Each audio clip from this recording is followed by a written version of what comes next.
Hi guys, welcome to Visho info. Eggless plain vanilla cake எப்படி செய்கிறதுன்னு பார்க்கலாங்க. வீடியோக்குள்ளே போகிறதுக்கு முன்னாடி நீங்கள் இன்னும் நம்ம சேனலை சப்ஸ்கிரைப் பண்ணுன்னா சப்ஸ்கிரைப் பண்ணுங்கள். அப்படியே பக்கத்தில் இருக்கிற பெல் ஐக்கானை கிளிக் பண்ணுங்கள். அப்போ தான் நான் போஸ்ட் பண்ணுற வீடியோ எல்லாத்தையும் நீ உடனே பார்க்கலாம். வீடியோக்குள்ளே போகலாங்க. எக்லெஸ் கேக் செய்ய தேவையான பொருள்லாம் பார்க்கலாம். மைதா, சர்க்கரை, பால், வெண்ணிலா எசன்ஸ், அப்புறம் curd, butter, baking soda, baking powder இதெல்லாம் எடுத்து வச்சுருக்கேன். இதுதான் இதுக்கு தேவையான பொருள். எக்லெஸ் வெண்ணிலா கேக்குங்க. இப்போ எப்படி செய்கிறதுன்னு பார்க்கலாம். ஒரு பவுல் எடுத்துக்கலாம். அதில் நம்ம எடுத்து வச்சுருக்கிற பட்டரை சேர்த்துக்கலாம்.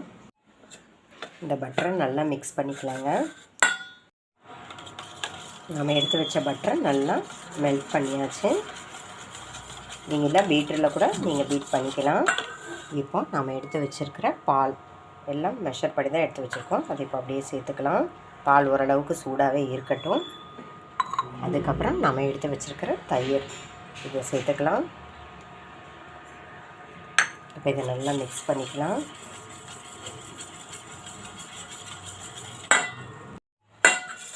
இதை நல்லா மிக்ஸ் பண்ணிகிட்டு இருக்கும்போது நம்ம எடுத்து வச்சுருக்கிற வெண்ணிலா எசன்ஸை ஒரு 1/2 டீஸ்பூன் இதில் சேர்த்துக்கலாம். உங்களுக்கு எந்த எசன்ஸ் பிடிக்குமோ அதை சேர்த்துக்கலாம். எதுவுமே இல்லைன்னா ஏலக்காய் தூள் கூட சேர்த்துக்கலாம். இதை நல்லா மிக்ஸ் பண்ணிக்கலாம்.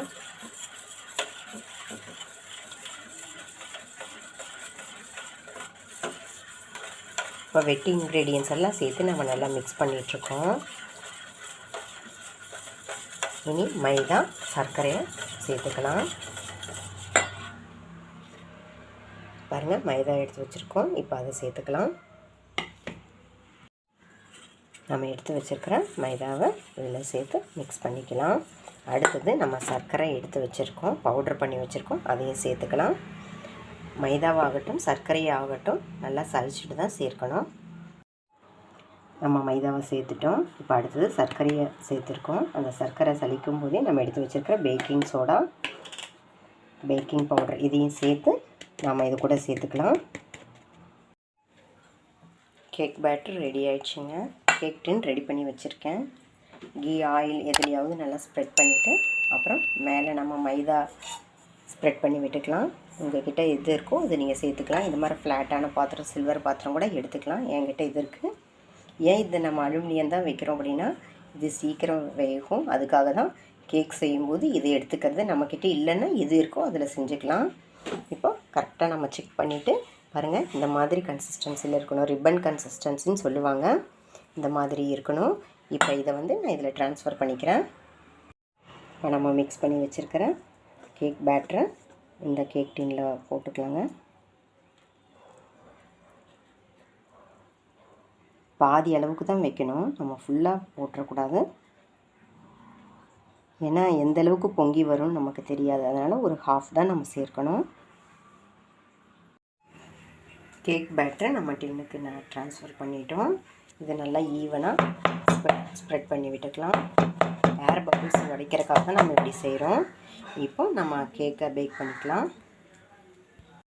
நான் ஸ்டவ்வில் தான் கேக் பேக் பண்ண போகிறேன். அதனால் நான் ரெகுலராக ஒரு கடாயை எடுக்கிற மாதிரி எடுத்து வச்சுருக்கேன். அதில் உப்பு போட்டிருக்கேன். அதுக்கு மேலே ஸ்டாண்டு வச்சுருக்கேன். ஒரு 10 நிமிஷம் அது ப்ரீ ஹீட் பண்ணி வச்சுக்கலாம்.